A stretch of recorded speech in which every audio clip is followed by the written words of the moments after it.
чакраңды ашсаң не болады? Егер де сен бүкіл чакраңды ашатын болсаң, өмірің түбегейлі өзгереді. Чакра бұл тек қана теория емес, бұл сенің энергияң.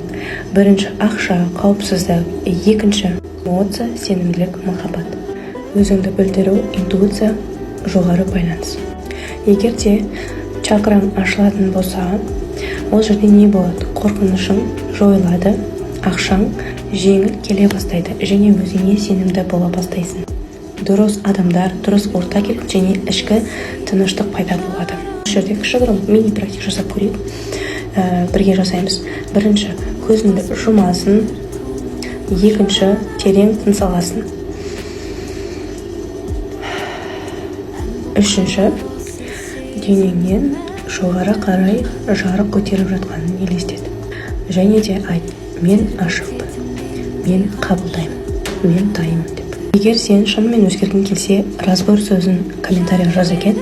Және де мен тек 5-ақ адамға ғана тегін разбор жасайтын боламын. Сенің энергияң жайлы және де қай чакраң жабық болып тұрған жайлы разбор жасайтын боламыз.